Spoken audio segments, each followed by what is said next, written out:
911 is probably the world's best marketing campaign to ever exist. People know how to call 911, and they find that you call 911, you're going to take me to the hospital. But we're the trained people. We're the trained personnel, and we should be able to get there and say, this is what you actually need, and this is the best way to take care of you. Sounds right. Welcome to In Service, the EMS Podcast, where frontline experience meets leadership insight. Hosted by Jason Falvey, a seasoned paramedic and EMS leader with over 30 years in the field. This show brings you conversations with people shaping emergency medical services today. From street-level medics to innovators on the bleeding edge of EMS, we dive into real stories, leadership strategies, and what it takes to build high-performing teams in high-stakes environments. Let's get in service.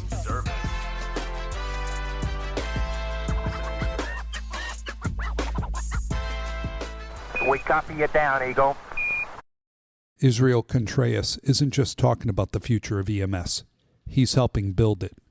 With nearly 2 decades in EMS and a leadership role focused on transformation and innovation, Israel sits at the intersection of field medicine, technology, operations, and healthcare redesign. From nurse navigation and alternate care pathways to blood programs, AI integration, and smarter deployment models, he's part of a growing movement pushing EMS beyond the old you call, we haul mindset. But what makes this conversation different is that Israel still speaks like a street medic. He understands the pressure crews are under, the burnout, the frustration, and the reality of trying to deliver good care inside a strained system. That perspective gives him a rare ability to bridge frontline EMS culture with the difficult conversations about where the profession has to go next. In this episode, we talk about EMS transformation, mental health, clinical development, technology, leadership, and why the future of EMS may depend on our willingness to rethink almost everything we thought this profession was supposed to be. Let's get into it. All right. Hey, welcome. Hey, good morning. Nice to be here. Yeah. What did they say? Long time listening, first time caller. Yeah, well, thank you. I appreciate that very much. So today we're going to be talking a little bit about EMS transformation and what that means and where EMS is headed or what we're trying to build it into. But before we get into all that, where'd you grow up? Where are you from? I'm from Dominican Republic. I was raised somewhere between Miami and New York. Spent all my summers and winters in New York City, but I grew up in Miami. Yeah, I don't hear the New York accent there. Yeah, I guess you don't really pick it up. What got you into EMS in the first place? I really just wanted to be a firefighter. I went that route. I started to become a firefighter, and then I realized how much more I just liked the EMS portion of it, and I stuck to that. Started my EMS career in South Florida as a first responder, driver only, driving ambulances, and then just grew up in this. I really love it. Does any place still do that? Maybe rural? Yeah, rural. some rural areas still do that. Even where I started in AMR in South Florida, they stopped hiring first responders, and they just started with EMS and paramedics. Yeah. When I get into EMS, there really weren't that many paramedics out there. Most of them worked for the private service. And a lot of firefighters were just first responders. Very few of them were EMTs. And so much has changed over the last whatever years it's been. You don't want to age 30 years. All right. Okay. We're there. It's very interesting dichotomy, right? So in South Florida, the reason I became a paramedic is because I wanted to be a firefighter. And in South Florida, you wouldn't even get looked at if you weren't a paramedic. Here, when I moved, there's a lot of fire departments that have first responders and EMTs. And it's very funny because down there, people don't ever leave the fire service. They leave ambulance services all the time. Right. Whereas here in Georgia, people jump from one fire department to another all the time, but they're lifers at their ambulance service. Wow. They say you've seen one EMS system, you've seen one EMS system, and that's very accurate. So what was it that originally pushed you into this? I was a lifeguard for a little bit, and I started doing CPR, and I was like, this is kind of cool. There was a lot of back and forth. I wanted to be a police officer. I wanted to be a firefighter. But then once I went down that path of, I'm going to be a firefighter, we started, you can't be a firefighter in South Florida without being an EMT and a paramedic. once I started down that path, I just fell in love with it. It's kind of like a wonderful thing. I have a mother that's super nurturing, and everybody used to come to her to talk to her and make her, make them feel better, right? Vent. And I saw myself doing a lot of that in EMS, just holding people's hand, and I really liked how that felt. Being able to take somebody out of that mindset, like this is the worst day of my life, and just being able to relax a little bit. Yeah. So what do you do? Well, how long have you been a paramedic? Oh, you're going to make me age myself. Huh? Yeah. I've been a paramedic 18 years. Wow. Yeah. I've been with my company for 21 years now, or 20, getting on close to 22 years. And so what do you do now? What's your current role? My current role is exciting. I am the manager of EMS Transformation and Innovation, which is a super long-winded way of saying I look for solutions to problems. EMS has been the same for the past 50 years. Yeah. There's a lot of issues in EMS and a lot of things that we need to solve, a lot of frustrations that people have on all ends, patients, providers, and my job is to look at those problems and provide solutions. I work for GMR, which happens to be a solutions company. Right. We try to find solutions so that we can provide really good healthcare to patients. Yeah. And that's the direction, that's where we're heading in. I think that's the direction of EMS. We figured out that just you call, we haul is kind of like an antiquated model. Mm-hmm. Yeah, that it's very antiquated to just think somebody's going to call 911 and they're going to go to the hospital. 911 is probably the world's best marketing campaign to ever exist. People know how to call 911 and they find that you call 911, you're going to take me to the hospital. But we're the trained people, we're the trained personnel, and we should be able to get there and say, this is what you actually need. And this is the best way to take care of you. And this is the most cost-effective way to take care of you. This is the healthiest way to build a population, basically. So in 18 years of being a paramedic, are there any calls that stand out to you? Oh, yeah. I'm sure there's a whole bunch, right? There's a bunch of calls that stand out to me. I had one in particular that I always think about. Every time somebody asks me that question, it kind of fits a lot of different questions. We always get asked, what's the worst patient you've ever had? Yeah. Or the worst thing you've ever seen, which is, I feel like, a horrible question because it gets providers thinking negatively. But that call falls into that category for me. But it also falls into what's the most interesting case or what's the most fulfilling case. It fills a lot of buckets. I had a transport. The service that I used to work in South Florida was both EMS and IFT, and I had an IFT transport. IFT is inter-facility, so I had a discharge for a patient going home. This happened to be a 12-year-old boy going home, and it was a 4-hour transport. This boy was going home to die. He was end of life. There was nothing else that could be done for him. He was in a lot of pain, so I had to be giving him morphine en route to the house. His mom was in the back with us. I'm sorry if I get choked up.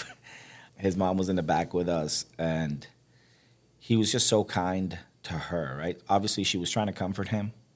Yeah. But it was the other way around. He was comforting her. He was like, Mom, you were a great mom. I'm very happy with the time I spent in this world. Like, I couldn't have asked for a better mom. Please take care of my siblings the way you took care of me. I'm okay. I want you to be okay. I want you to not be sad forever. We did everything we could. The entire 4-hour ride was him just nurturing her and making her feel good. That's incredible. And it was heart-wrenching. Yeah. I had it was very early into my being a paramedic. I had been EMT for a while, and I think I had a 1-year-old at the time. But it's just that child was so mature for that age, and that's something that you see a lot in cancer children, right? But that child wasn't thinking about, I'm so scared to die.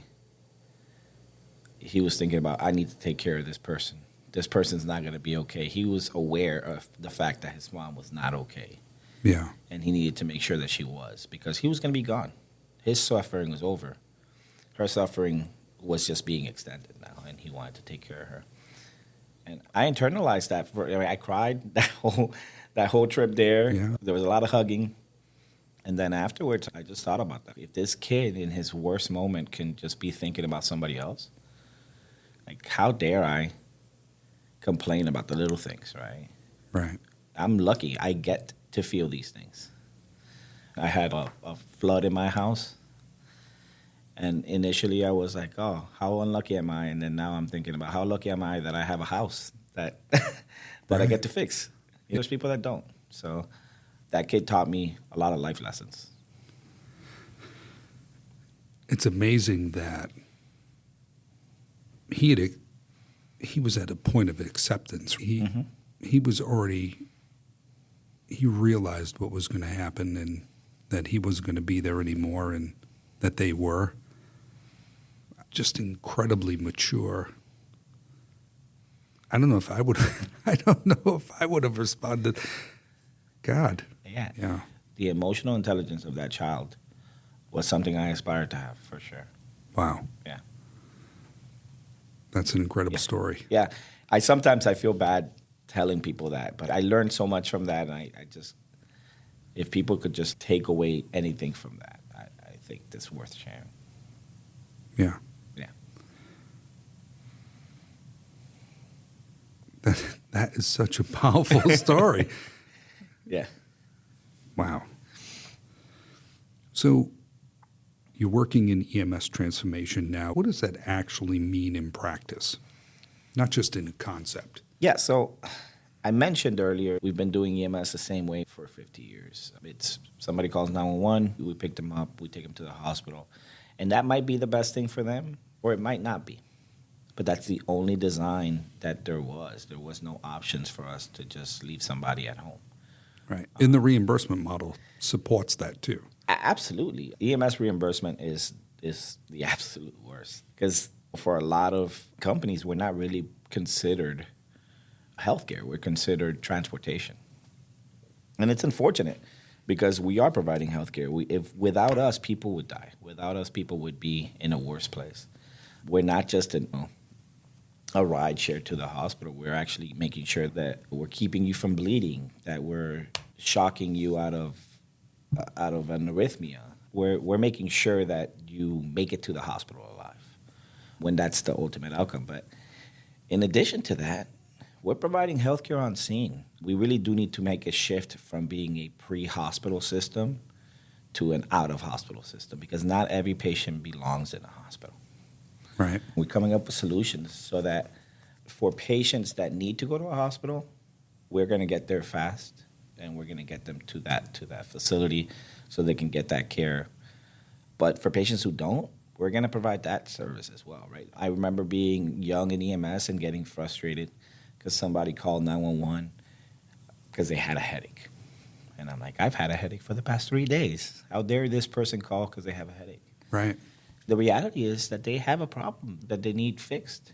Nobody wants to live with that. I used to suffer from migraines. I don't want to live like that. That's awful.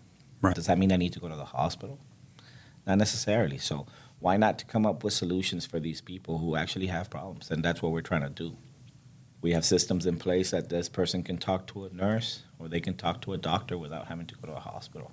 We can help them make an appointment at an urgent care. We can help them make an appointment with their own doctor. We can get them a ride there and back. If the issue is I don't have transportation, we can solve that problem. So just thinking outside of the box on how do we fix the issue at hand, because if we can take care of them and we can get them access to care, they're going to be a healthier society. Right. Right? And then now our providers, our emergency providers are available to treat that person who is actually having a life-threatening emergency. But you can't take care of that person if we're not taking care of the other person. Everybody's problems matter. Right. Everybody's problems matter. The city that I worked in, all the responding units were paramedic units. And we actually ran some quick response vehicles as well. And if surrounding communities were running first responders in their ambulances or EMTs in their ambulances, we would intercept with them all the time. But they would only call if it was a pretty severe call. And then we'd intercept them, grab our equipment, get in the back of their ambulance, and do our thing. And usually, if I'm thinking back, most of the cities were running paramedics at that time, at some degree, if not all. I know in the city of Boston at the time, they had, I think, 2 or 3 medic units and the rest were all BLS units, staffed with medics, though, which was kind of interesting. That is very interesting. Yeah. A lot is changing, and everybody designs their EMS system to work for them.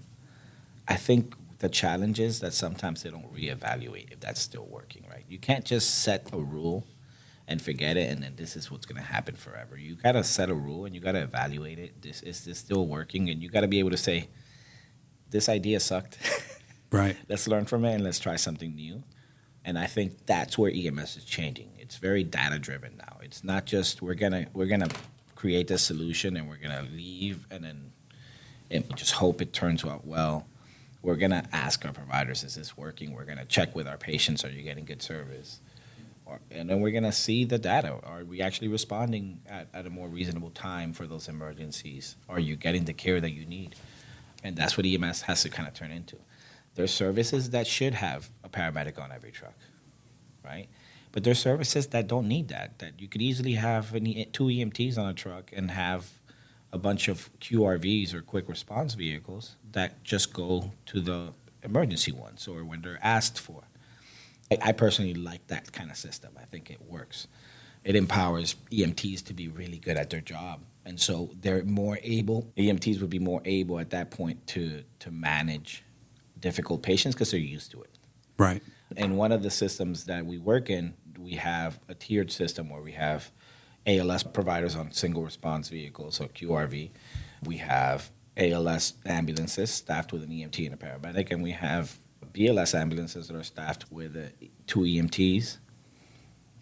But we also have the intermediate ambulances that are staffed with an EMT and an EMT advanced or intermediate, right, which is a level right between the two. And so every level is getting the type of call that they should be able to handle based on data, years worth of data, right? Right. But every once in a while, something comes in, it's mistriaged, and we have to figure out is the right crew there. But we have to be able to depend on that crew to make that determination. We don't want those EMTs to wait on scene for 15 minutes when a patient is deteriorating. We want that EMT to say, hey, I'm going to get this guy to the hospital, and if I can get a paramedic to meet me en route to that hospital, then great. But if I get to that hospital first, then I did what I needed to do for this patient. Because, for so many years, if you dial 911, they send police, fire, and EMS out there, and if it's an EMS-related call, we're transporting that patient to the ER, and that's really the only way we get paid. Yeah. And it's unfortunate. Luckily, there's a lot of people working in the background. There's people in Washington right now trying to change laws, or in Congress here in Georgia trying to change laws so that we can have better reimbursement models. I know Georgia's actually very progressive. Medicaid in the state of Georgia has a pretty high reimbursement model for not taking a patient to the hospital, which is an odd motivation. But they don't want you to not take a patient that's having a life-threatening emergency to the hospital. They want you to take care of the patients that don't have that life-threatening emergency outside of the hospital because it costs the system a lot of money. It costs taxpayers money. It costs that patient money. And that's a significant amount of cost burden to put on somebody who you could have fixed their problem for free or with just a couple $100 going to an urgent care. Right. Why would you have them incur thousands of dollars worth of bills when they can incur $150 worth of a copay?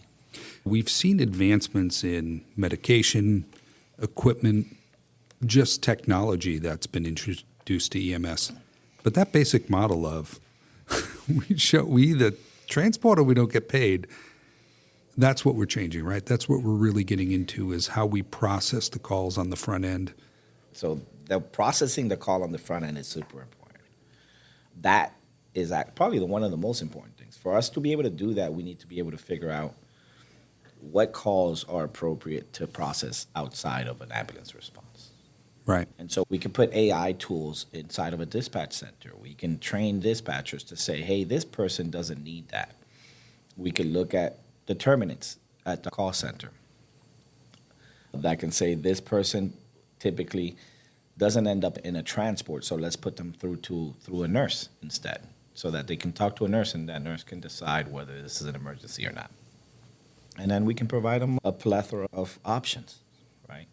But that's thinking innovatively, right? That's putting AI tools in a dispatch center. That's having a strong CQI system that's having transport solutions outside of an ambulance. Maybe the transport solution is a rideshare. Maybe that transport solution is a non-emergency ambulance service. That's not the EMS service. Because the patient that prescription ran out, they call 911, they go to the ER, they get evaluated, they get a referral, they get a new medication prescription, and then they go home. That doesn't necessarily require a police, fire, and EMS response to manage. And that's what you're looking to do, is carve out that type of call and process it differently, not just to be more cost effective, but ultimately better for the patient, right? Because they may not have a primary care physician. It might not. But that's where urgent cares come in, right? You get a cut on your arm. Do you need to go to an emergency room for that? Do they not do stitches at an urgent care? Right. You're having shortness of breath, and you have a paramedic or an EMT that shows up and gives you albuterol. Do you need to go to a hospital now that you're no longer having shortness of breath? Can we maybe have you talk to a doctor on the phone that can prescribe you a refill of your albuterol? Right. And then we saved you thousands of dollars in the emergency room. Now you just go and get your prescription. What? You don't have a ride to the pharmacy? We can provide you a ride to the pharmacy. It is more cost prohibitive to send you to a hospital in an ambulance than it is for us to send you a ride share to go pick up your medication at the pharmacy. Right. There's systems in which pharmacies deliver. We need to start thinking outside of the box. And we're not where we need to be yet, but we're working towards that. I've heard of systems that have drones that deliver AEDs at a park until the provider can get there. Yeah. Why is that so far-fetched? There's systems in California right now that are experimenting with drones that deliver a single responder to a scene. Yeah, we were talking about this the other day, and I've actually seen a video where the medic gets in this little drone and it flies him out to the scene, lands in the cul-de-sac, and he gets out with his equipment and goes in. And how wonderful is that? So that's kind of scary. There's probably going to be a lot of providers not open to that idea. But think about, we have a traffic jam somewhere, and there's going to be a person that's dying if we don't get blood to them in the next 20 minutes or in the next 15 minutes. And we can get a provider there within 5 minutes on a drone to land in the middle of the highway and get this 2 EMTs help.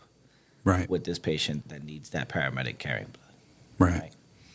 It's just thinking outside of the box. It's not going to work in every system. And not every system can afford something like that. But it should not be a laughable idea. It should be like, okay, can we do that? No? Okay, what else can we think of that can kind of solve that problem? Even dispatching software now will look at traffic patterns to determine not just who's the closest unit as the crow flies, but what's the closest unit with better access or better traffic patterns to get them there. Software systems that can do that, but they could also look at historical data to say, around this time of day, historically, we get a lot of calls in this section of the town. So let's have more ambulance posted in that area so that we can respond to those calls. Typically, the low acuity calls, the calls that require the least amount of emergency care are in this section. So let's have BLS units here, and let's have ALS units here where these people are getting shot or having really bad car accidents. So it's figuring out what's needed in a section, and I think that there's software in place there now that can do that, and there's AI tools that we can implement in systems that can do that as well. So what type of resistance are you hearing when it comes to this? Because people are very slow to change. When you look at a program like nurse navigation, where you're trying to carve out those calls and process them more efficiently and effectively, there's got to be a lot of resistance to that model because we've done the same thing for years. What are you seeing? Yeah, EMS, it just works. I think the reason I fit in EMS is because we're all a little broken. And that's for self-preservation. And I'm Hispanic, and it's one of the things that I really like about my culture is we kind of like jest with one another. We make fun of each other. So like if you got a big head and you're Hispanic, your nickname is Big Head. Like that's your nickname, right? You got ugly teeth, you buck teeth, then your nickname is buck teeth, right? Like that is how Hispanic people work. That's very similar how EMS is, right? Yeah. We do like to mess with each other and joke with each other. Yeah. We also like to complain a lot. Yeah. And so it's interesting for the 20-something years that I've been in this company or in EMS, people have been complaining about these low acuity calls, and they've been complaining about these issues, not because they don't want to work them, but more because I was late to this emergency call because I had to run this hangnail. And then we provide them a solution, and they're resistant to the solution. And it's that change process. We have this status quo, which is you call, we haul. I remember being a supervisor and telling somebody if they call 911, just take them to the hospital. Don't get a refusal. We train people to do that. Right. And then now we say, hey, let's not think like that. Let's make sure that we're providing them the right resource. And there's been a lot of resistance to that I was very surprised by. Because to me, it just made sense. It clicked. It's like, oh, my God. Right. We finally got something. And I see colleagues of mine that be like, oh, I don't like to talk to the nurse because it didn't work this one time out of 10 times that I used it. So it sucks. It's like, why don't we give it more data so that we can make it work? Right. If it didn't work that one time, let's feed it more information so we could design it better. We're finally in a place that it's being adapted and adopted a lot more effectively. I think our crews, after a while of rejecting it and fighting against it, they're finally adopting it and transforming their systems. We have pretty strong systems here. In one of the counties that we work with in Georgia, we've managed to really transform that system, and we hope to bring those changes to our other systems here in Georgia. And there's a few other ones in this south region of the country that we've done really interesting things, and we're able to transform systems. A year or two back, our paramedics were busy running calls 80% of the time. They were on a call 80% of the time. That means if you calculate bathrooms, if you calculate... They're moving. they didn't take a breath. They went available, and they had another call waiting for them. Right. Now, they're busy 50% of the time. They're taking breaths. They're taking breaks. And that's important because an exhausted mind makes mistakes. Yeah. Right? And we're creating this availability with systems like this. It's not just this nurse thing that we're talking about, right? It's putting in more unit hours. It's strategizing where to place people, like with the things you spoke about in the dispatch, is working with hospitals to fix wall times, right? Yep. I won't belabor that, but that's a big issue for EMS because the more time that we're sitting at a hospital waiting to get a bed for our patient, it's the more time that we're not available for the emergency situation. I'm going to tell you, there's nothing more frustrating than when you have calls coming in, especially call clusters, and you have units that are tied up for 2 hours on a wall or longer, just waiting to be admitted to the ER, and you have calls holding or calls are continuing to drive, and you're scrambling to try and find units to cover calls. It's frustrating. It is frustrating. And here's the reason that's the most frustrating is that's not our patient anymore. We're free labor for that hospital. And we're being technically taken advantage of because we're at the hospital taking care of their patient. But what is the alternative? We just leave them there to not be taken care of? Right. We can't do that because the patient matters to us. So we're not just going to leave them. They're important. Right. And it's not safe. So we really do need to come up with solutions. And luckily, a lot of these systems here have been working with the hospital administrators and CEOs to come up with solutions to these problems. And we're working towards it. It's not where it needs to be, but those times have diminished. The other great thing is in the state of Georgia, the Department of Public Health has mandated or required that the hospitals start working towards diminishing their wall times.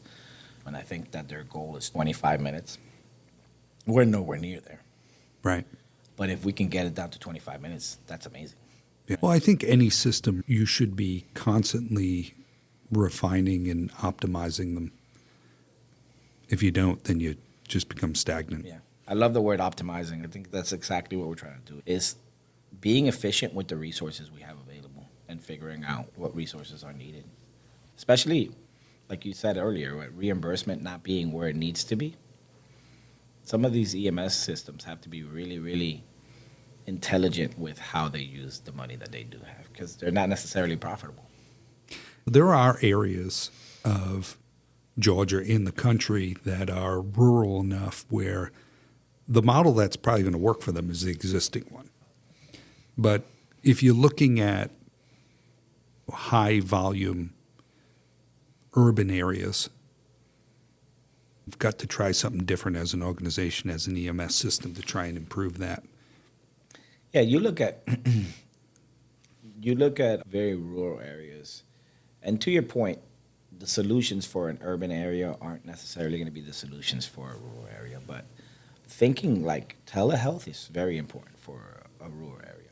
I will say that if we look at South Georgia, I love the way you just told me I was wrong. I don't think you're wrong. Actually, I think it was you're so very graceful. right. I think you're very right, but I think we shouldn't just conform. That's where I was going. I Right. don't think we should conform with the idea that there's nothing else. Just accept it. Right, I agree. I think we need to come up with what can work. This stuff that we're doing in the urban areas might not work exactly here, but because they have less urgent care, so they have less doctor's offices, or they only have one hospital, and that hospital is an hour away. But then maybe the solution is we fly more people. We have helicopters. Right. Maybe the solution is we strengthen our out-of-hospital telehealth visits, or maybe we interject some mobile integrated units, MIH systems, where we have advanced providers that come to the patient's house and maybe provides the stitches at home. Right? Right. So maybe we change what EMS looks like in those systems and elevate the scope of practice. I think we've already kind of talked about the biggest inefficiency, right, is basically the model. Mm-hmm. So what are some of the other inefficiencies that have been normalized?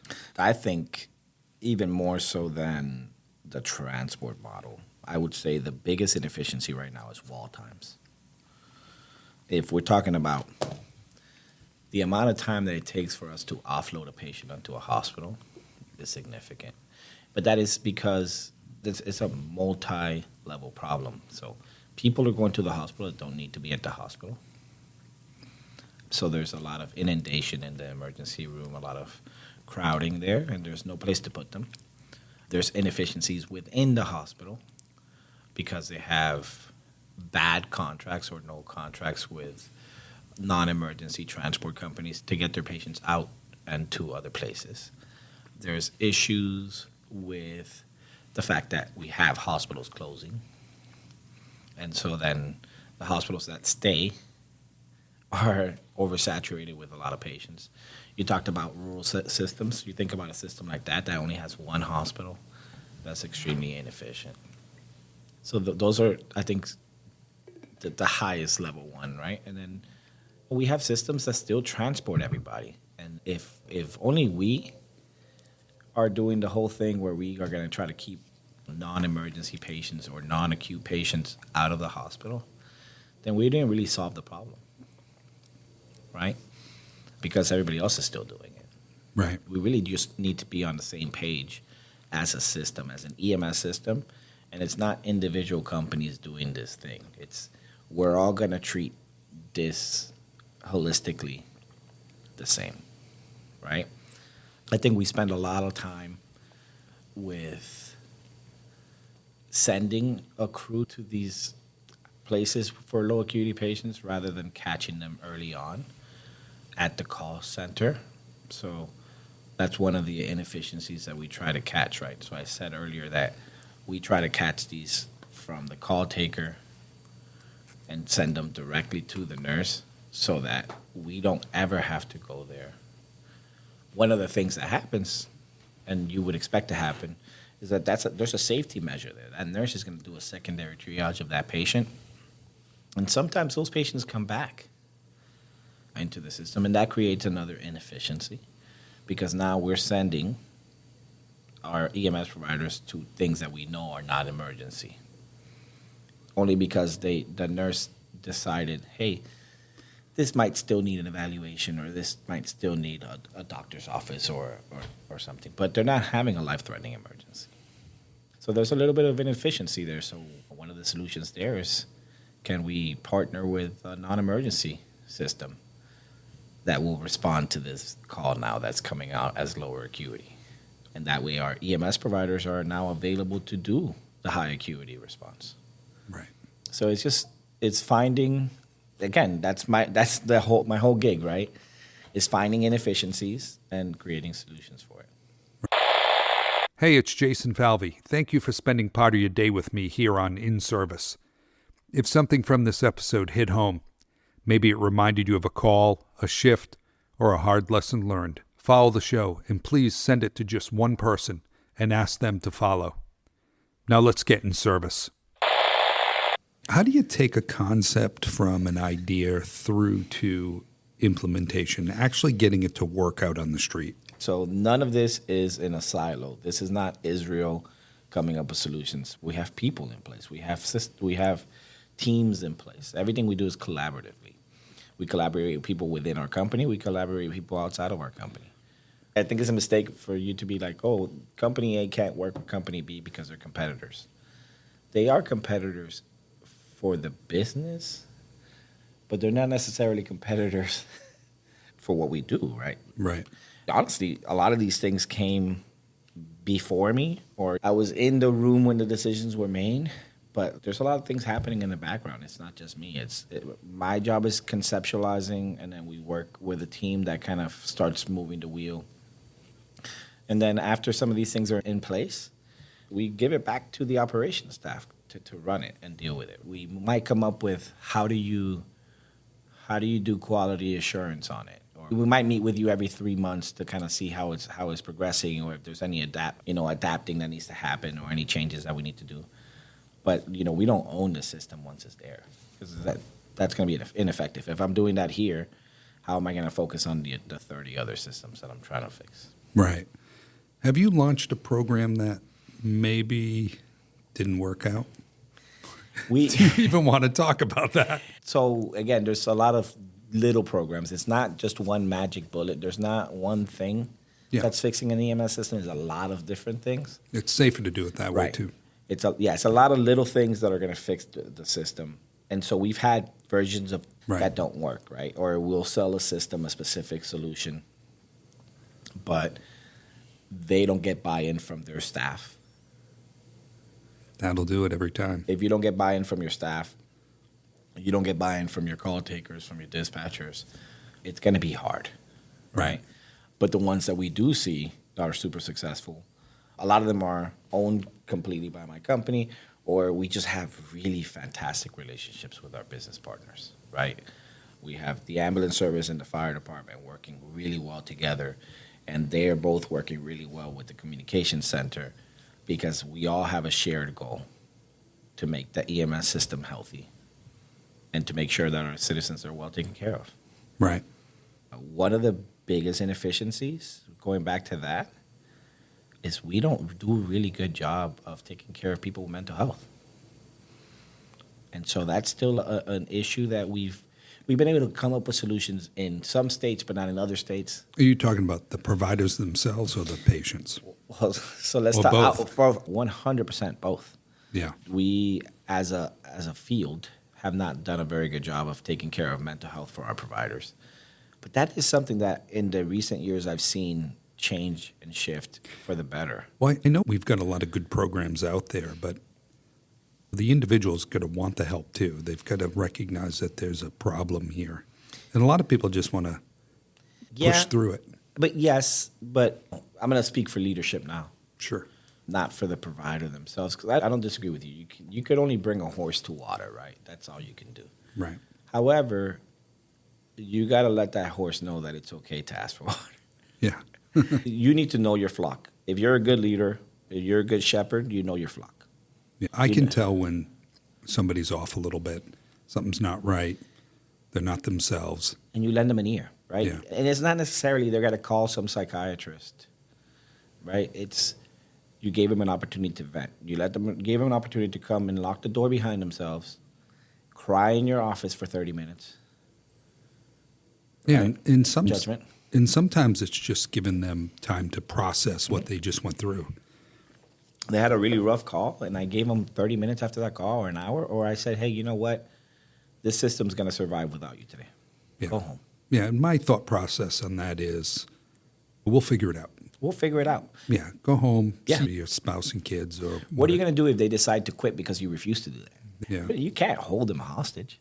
No, I'm not going to do that. We'll figure it out. A team comes together, we pick up the pace, and we make up for that. Pick up the slack. But How many- nobody wants somebody suffering at work. Are they going to provide good care? Yeah, right, If they're not in a good headspace, are they going to provide good care to your customer? right. No, they're not. And then how many EMTs and paramedics do you have walking around in this building all the times, right? We can't jump in and run a call. It's interesting how long it took us to get there. When I started in EMS, you couldn't talk about how a call affected you negatively. You just couldn't. You had to be tough. Oh, suck it up. Oh, how fun was that call? Did you see all the guts on the floors? No, that wasn't fun. I shouldn't be able to see those things. And so that was how you dealt with it. You internalized it. You went home, you had a drink or did whatever negative thing, right? Instead of going home and exercising and wrapping your mind around it or talking to a friend. I was very lucky. I think I've survived in EMS, and I think that's the reason when I was a clinical educator that I focused a lot on mental health. When I started, my wife was a nurse. And so when I went home and I had a bad day, I had somebody to vent to. Who understood that this job's crappy sometimes. Yeah. And we see ugly things, and we see how ugly humans can be to other humans, and we see how traumatic life can be or how fragile it is. Yeah. And so it was healthy for me. And now, when I was a clinical educator, one of the things that I did was I gave people permission in the beginning. I said, we are an open door policy place. I want you to tell me when a call is bad. And if you don't trust me, you don't feel good with me, I want you to go find Johnny. Right. Talk to your partner. We have resources. Here's the resources. And we shove them at them. Our supervisors were kind of trained to listen to the radio and look at the CAD and say, hey, that's a really bad call involving a child, right? Because we, as a system, we don't do well with bad calls with children. So let's reach out to Johnny and make sure he's doing okay after this call. I worked with a gentleman many years ago who was absolutely brilliant. And he said to me one day, this stuck with me, that the things we're seeing and experiencing on a daily basis are an insult to our intellects. Mm-hmm. That just stuck with me because it really is. It's brilliant. Yeah. I talked about this recently with somebody, and I stole this from somebody. I don't even remember who I stole it with. I think it was Matt Pesca, one of my mentors. He says that humans, we build a Rolodex, and if you're old like me, you know what a Rolodex is. If you're young, I'm sorry, Google it. But you build it's a like Rolodex. Apple Contacts. Yeah. You build a Rolodex of knowledge, right? For every experience, you build a Rolodex of knowledge. And that's the same thing that happens with trauma. Like, you might not know how full your Rolodex of trauma is getting. And it gets so heavy and unbearable sometimes. And that one little call, that one nothing of a call could set you off and you have a really bad time. And then you really just need to have processes in place. You have to be responsible for yourself to build those processes. Right. But as a leadership, we have to be responsible enough to build those processes for our people as well. Yeah. There's two books that come to mind that I think every leader should read. It is The Way of the Shepherd and Crucial Conversations. Yeah. You need to know how to talk to your staff. You need to know how you're being perceived. Crucial Conversations has helped me in my own personal life with my marriage, right? We have a shared goal. We want the same thing. Let's come up with what that is. And then you'll know that I'm not at war with you. We want the same thing. I want you to be okay. And then The Way of the Shepherd, you got to know your flock. You got to know when they're okay, when they're not okay, and when they need a little extra help.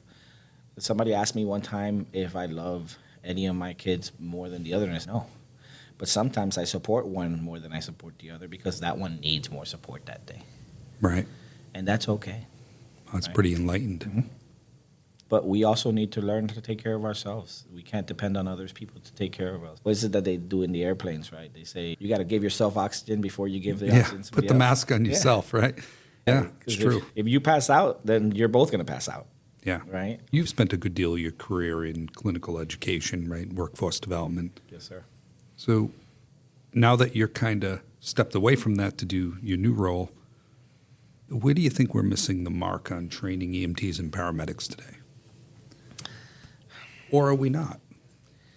I don't think our mark is missed in pre-education. I think our mark is missed in post-education, right? We train them, and they have this passion and this glow about them. We don't pay attention to when they lose that glow. We put them with burnt-out employees, so they build bad habits. And we also expect them to go out there and be able to perform at the same level as somebody who's been doing it 20 years. And if that's your expectation, then let's have them train with somebody that's been doing it for 20 years, that's not burnt out, and that's going to be with them. Engaged. We need to create mentorship. We also have to take some self-accountability, right? Some of these other healthcare professions get taken a lot more serious than we do, but that's also because they do more things to be taken serious for. Yeah. They stay in school, they get degrees, they do all kinds of things so that they get taken more serious. And I think that's where our field has to progress to. Do I think that everybody that's a paramedic or an EMT needs to have an AA or a bachelor's? No, I don't think that. And I don't think that AA or that bachelor is going to make you a better EMT or a paramedic. Right. But it is going to make healthcare agencies see us differently. And if you look at just the nurses, they have the nursing associations. They're very powerful, working on their behalf out there. And I think that EMS is, I wouldn't say it's underrepresented. I just don't think providers are joining these groups. So they're not. There's so many of these agencies, right? There's GEMS. There's so many of them, and they're underrepresented. We have very few people that actually. I don't know the exact stats, but like I know that we have a lot of providers in the state of Georgia, and very few of them are part of GEMSA, right? And they are out there fighting our fights, Yeah. right? Trying to get us reimbursement and all of these things. In retirement, I think the biggest thing Chad was working on was a retirement plan for people in EMS. And he's pushing hard to get that done, but it's hard when you're really underrepresented, right? You just don't have that many members, and it's not that they're not out there, that we don't have 20, 30,000 paramedics and EMTs in Georgia. It's just they're not joining these groups. So where's the money going to come from? Right. Well, who's going to fight for it? You know? Especially if you go to a politician, you say, hey, I'm representing 300 people. 20,000 sounds a lot better. Yeah. Again, representation is important. You need to, if something matters to you, you need to grab your sign and go and ask for the thing you want. And honestly, everybody looks their nose down at education, and I'll go back to it. Like, education is super important. The degree is not what makes you a better paramedic, but knowing how to learn does make you a better paramedic. Yeah. If I go to school and I get my bachelor's or my associate's, I don't have a degree, right?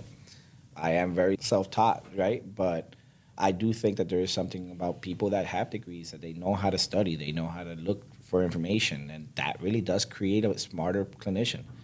How many times haven't you talked to a paramedic that knows to give this medication to this patient only because the protocol says so? Right. Not because they know what that medication actually does. Yeah.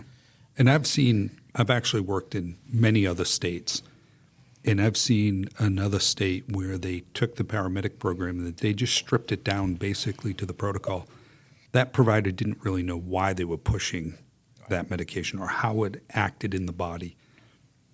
It was just the next line item in the protocol. And that's why I think we're far from that. I'm very proud to work for an agency like ours that focuses on being good healthcare providers, right? We put, I mean, it's night and day from when I started, right? It's the things we can do today compared to where it was 30 years ago? We're putting money on training. We are hiring positions that are about clinical excellence, and we're doing cool things. Like we just started a blood program in one of our metro markets in Atlanta, and it's very successful. There's things in the future. We hope to be able to do point-of-care ultrasound, right? There's some challenges to that because I really think that's the future. But the state of Georgia has some prohibitions with it, right? They only want the point-of-care ultrasound to be utilized for, like, vein cannulation or something like that, which is like, what about diagnoses? I ran a call just my last shift with a crew, a trauma. And yeah, at the hospital, I was saying to the crew member, wow, if we had ultrasound, we could have scanned that abdomen. We would have known. And they do it, it's a safety thing, right? They want to make sure that we're introducing these things slowly and giving people time to learn them. But just make that a post-licensure where, like, if you have the ability to do this, you can do it for all of these things. Don't just limit people. We do the same thing in the state with RSI. Why do we limit that? If the concern is providers need to have more hours of intubation before they can do RSI, then make that the rule. You need to have X amount of successful intubations before we can consider you to be an RSI, whatever it is. Right. But don't just say, we don't do that in this state, because there is a time and a place. Well, if you compare RSI to ultrasound, right, certainly RSI is much more riskier. Oh, 100%. Right. 100%. Much more riskier. But Ultrasound it's just is pretty much as invasive as you can get. You're taking somebody's airway, right? Or the ability to breathe on their own. So, yeah, 100%. But there's a time and a place for that. There's a time and a place for ultrasound. Maybe vein cannulation is all I need the ultrasound for this time around. But maybe I need to know if they have blood in their abdomen. Right.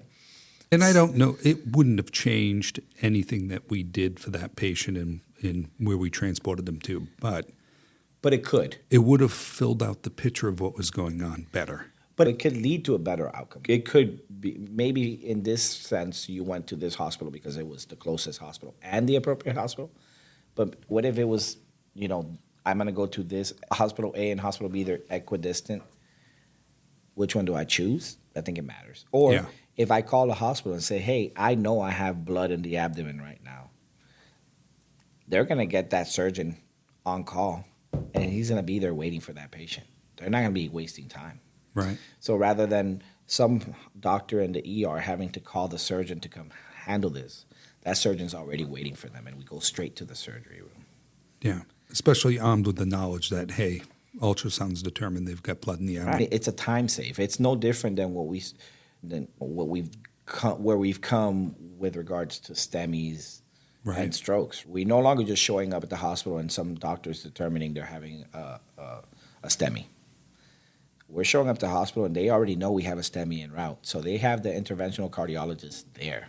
Right, and they have multiple 12 leads in advance. We tell them, hey, we're en route with a stroke. We could do a stroke assessment en route. And we say, hey, I need you to have that cath lab ready. Right. So why can't we do the same thing for internal bleeding? Right. Or maybe that's how we make doctors feel a little bit better about field terminations of cardiac arrest. We're going to do an ultrasound of the heart, see if there's viability there. Right. That might actually make providers feel a lot more comfortable with it. Yeah, I could see the value. There's a lot of value. Clearly with that, yeah. So using blood in one of the metro markets now, what was the biggest obstacle to that? Getting that out in the field. The obstacles, I don't know if the obstacle is the right word. Challenge? There was challenges there. Spoken like a leader. There was challenges there with regards to how do we get the blood? What kind of blood do we need, right? It's just research. What's needed in this system? How do we get what's needed in the system? No, you carrying whole blood or component? Carrying whole blood. And now that we've been doing whole blood, I don't know that there's a huge difference in outcomes. There's actually been a lot of studies that say that there's no huge difference in outcomes. It is significantly easier to train with whole blood than it is with component because there's less thinking involved. And I'm a fan of less thinking. Yep. So I think whole blood for our system works. But I don't knock any system that decides to go with component therapy because for patient outcomes, it's the same. Or at least so far, that's what the data shows. The challenge was getting a hospital that wanted to partner with us. Now it's a little bit easier for some systems, especially if they're a hospital-based system, to get the hospitals to want to cycle the blood through them.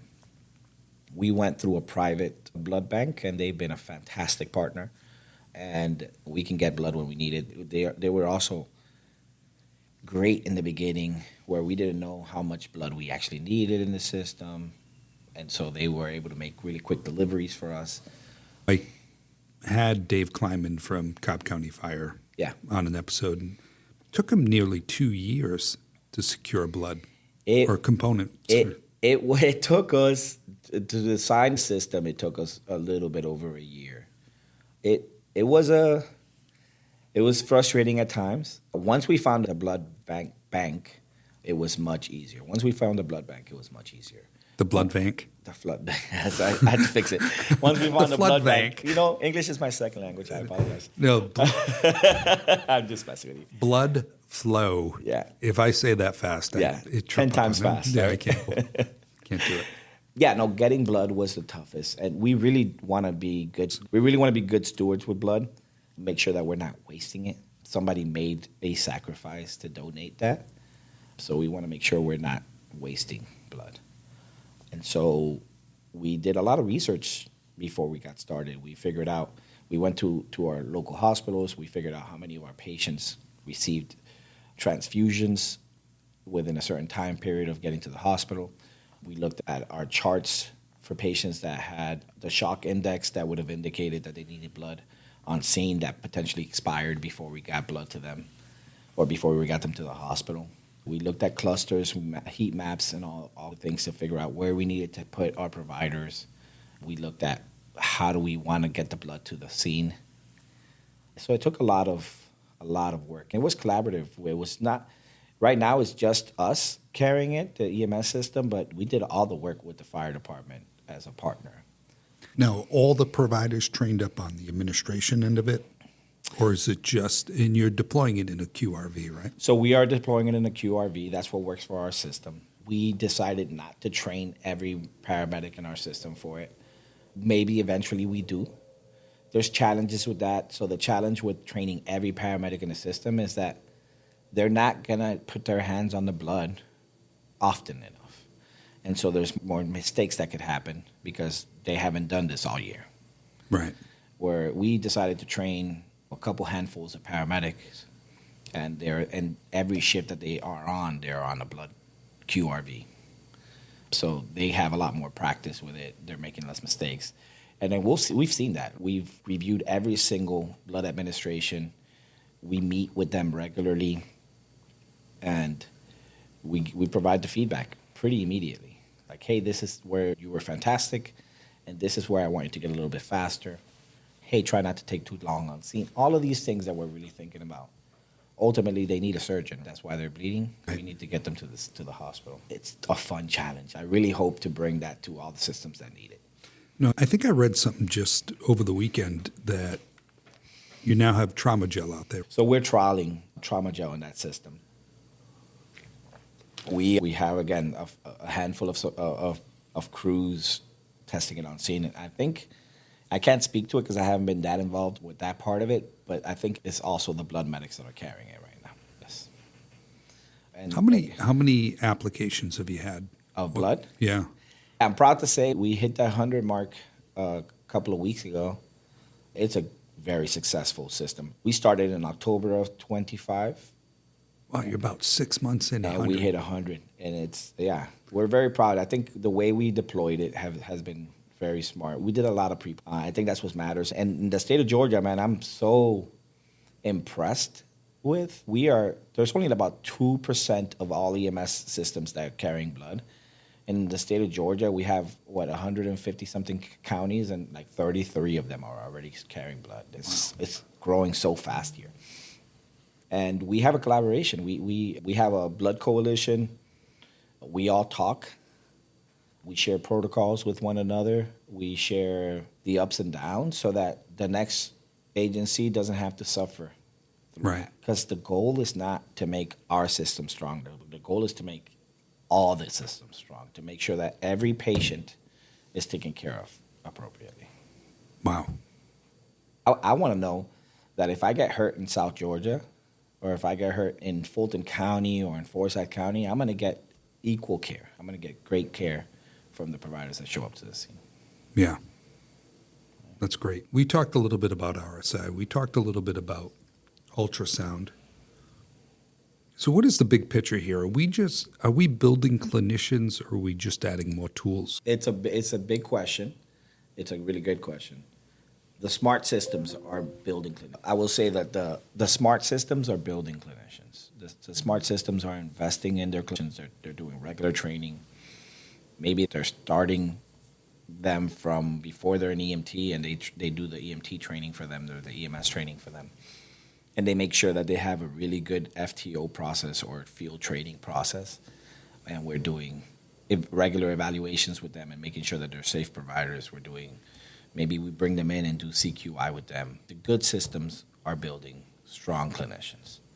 There is some systems that all they really need is numbers. They need some government person only cares about how fast did you get here, not how good was the care that you provided. But I think the really smart systems have realized that it's not how fast you get to a call, is how good is the care that you provide when you get there.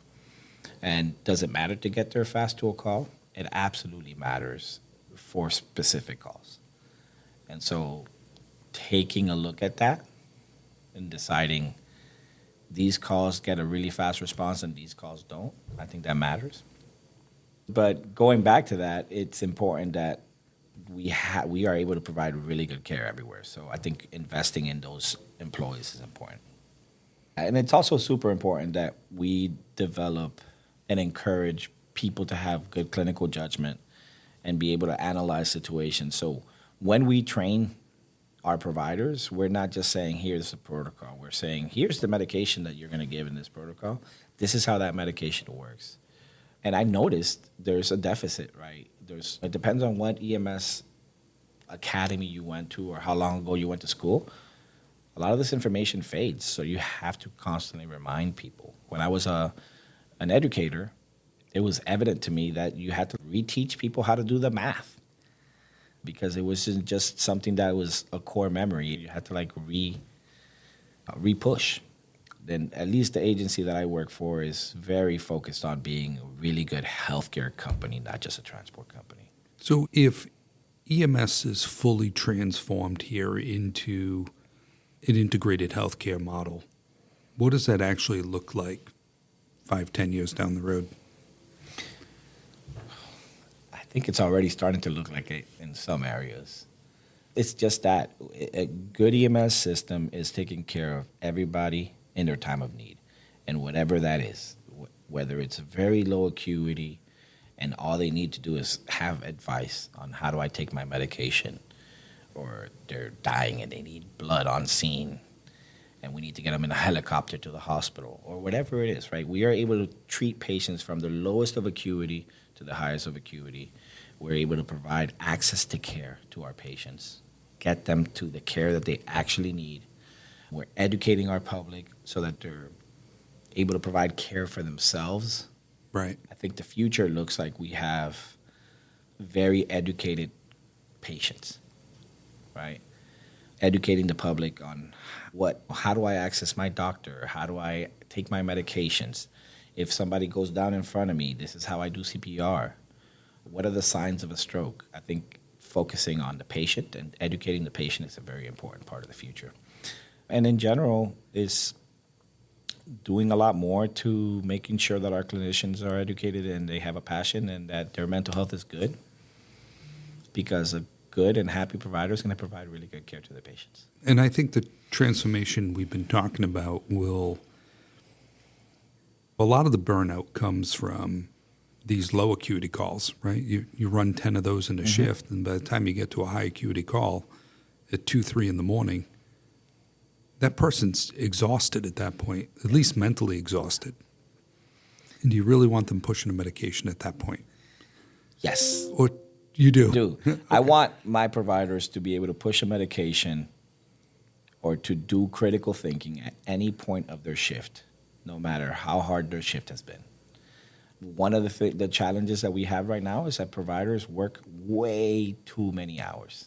Yeah. Because, of pay, or they're trying to save up for something. I think we need to be a lot more responsible as as leadership to say, hey, you've reached your limit this week, or we need to give you X amount of downtime before you keep going. And I think there's a lot of agencies that are starting to pay attention to that. But if you ask me, at every single point of your shift, no matter what kind of calls you've ran, you should be at the same level, right? Agreed. And but to the point you were there is making, going to be a fatigue, though, at some point in time. 100%. And so I think to the point you were making, and I cut you off and I apologize, I did warn you. The point you were making is I'm going to be tired if I've ran a bunch of calls that I didn't necessarily need to have gone on. And that's a lot of what we're doing with the EMS transformation is we're finding solutions for those calls so that those providers are going to be at peak when they're needed. Right. So what has to change now? What is slowing down the progress of getting there to a better system quicker? I don't want to get political. Some of the barriers I would say is, we have political challenges. A lot of Congress people and people in power, they don't know what challenges we have. We need to make sure that we're talking to them. The other barrier is we haven't done a lot to educate our public. Traditionally, we haven't made people see us as anything other than a transportation service. I think there's niches of people that really are happy to see EMS and they're like, oh, help is finally here. Right. But for them, the help that we provide is get them to a definitive care. And so we really do need to make sure that they understand that definitive care might be here on the scene. Right. We've made a lot of really big changes within my organization to kind of position us to take that next step. And our today looks like somebody's 5-10 years from now. Right. So the sky is the limit for what EMS could be like for us. I'm really interested I like the technology that's being brought in, and nobody does data like we do data. Nobody does data like we do data. And you can optimize your systems to the utmost degree just by having correct information. There's such cool systems out there, and we're working through vetting them. But there's even systems where one of our biggest inefficiencies is crews having to document. It takes a lot of time to do that. Yeah. How often is a crew saying, hey, I just had a tough call. I need 30 minutes to finish this chart. That's 30 minutes that they could be available for that other emergency. And so what if we had a system in place that could help them write that chart? Yeah. There's AI, like body cams. They have body cams that just listen into everything. And then while you're running the call, it's just taking all the information in the background. And so when you log in and put the patient's information, your entire chart's done. All you got to do is review it, make sure everything is accurate. Right. How great would that be? If I was a provider and we had that, I think that would take all of my stress away. Yeah. Because that's the stressful part for me. Patient care was the fun part. That's the part I like. Talking to somebody, putting white stuff on red stuff. Right. Right? Starting an IV, giving them that's all the fun stuff. The not fun stuff is the documentation, which is equally important, by the way, because if you have bad documentation, that could lead to bad patient care in the future. Or bad data collection, that could also lead to bad patient care. There's so much that we could be doing to make it more effective. Those things are scary, right? Because how much power do we give to AI, right? And how much information do we feed AI? And is the information that we're getting back appropriate? Because somebody's gonna drift. Somebody's gonna be tired because they're on their 10th call of that day, and they're not gonna read the information the AI put on that chart, and they're gonna submit a chart that has a lot of misinformation. And that's why all those things need to be vetted, and we make sure that we're providing really good care. Right. This is such a cool time to be in EMS because there's so many of these things just being created that are just gonna make our job so much easier. Hey, if people are crashing too much, we have self-driving cars, right? What about a Waymo ambulance? That sounds fun. Maybe I shouldn't say Waymo. Maybe I say a self-driving ambulance. That sounds great. Right. Right? Just the interrupters we installed those in all the ambulances. And just the advantage that gives the crew and the safety it brings, right? Being able to control that intersection before you even get to it. Yeah. And now that that car that was coming against me has a red light. They can't possibly hit me now. And we get to a scene faster. But again, then comes the responsibility of we're not going to abuse that, right? There's so much to it. And then it's a little bit added work to you now, because now somebody on our end has to be monitoring the fact that somebody's not abusing that because they're trying to go home, right, and to shift or whatnot. Right. We could be so much more efficient with our time and our resources if we start to look at all of these things not just as like a Terminator movie. Yeah. And more as, what is the potential here? Is this where I need it to be? No? Okay, what do we need to do to get it where I need it to be? And we're doing that now. We talk to some of these companies that are providing these services, and we say, hey, this product doesn't work for us, but if it did this, it could. Yeah. Right? So what do we need to do to get it to do that? And that's just, you need to be able to have those conversations with these product developers. Is there anything else you want to talk about, or else I'm going to wrap up? Anything else we missed? Anything you want to go on to? As soon as you leave here. But I think you've been a fantastic host, and you kept this conversation going in the right way. To my providers, I say, take accountability. Right? Don't just wait for somebody to change it. Try to start it for yourself. If something's broken, speak up and say, hey, this is broken. I have an idea on how we can fix it. Because I'm going to tell you right now that I only have my point of view. I don't have your point of view. We need collaboration to change this for the better. Right. And our patients deserve the best. So we all need to work together to be able to provide that for them. I agree. Yeah. Thank you so much for doing this, coming in today. Yeah. Appreciate you. I know you're tired from traveling. Yeah, but it was fun. Yeah. First world problems. I was reading this thing from Warren Buffett that he says, every time something bad happens to me, honestly, it's great. It goes back to that story I said earlier about what that kid taught me. Warren Buffett was saying, every time something bad happens to you, think of 3 great things. So he's, for instance, if I spill my coffee on myself, isn't it great that coffee wasn't hot and burned me? Aren't I so lucky that I have a change of clothes at home? Mm-hmm.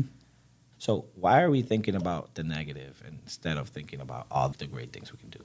Yes, there's a lot of problems, but aren't we lucky that we have a lot of great minds that work with us that can help us solve these problems? You're right. Aren't we lucky that we live in a country that has resources that can solve these issues? So I just think we're in the right place. I was born in the right date to see where we were and to see where we're going, and I'm very excited for the future. I agree. Thank you. Thank you. Thank you for listening to In Service, the EMS Podcast, where frontline experience meets leadership insight. If you have found value in this conversation, please like, subscribe, share, and leave a comment.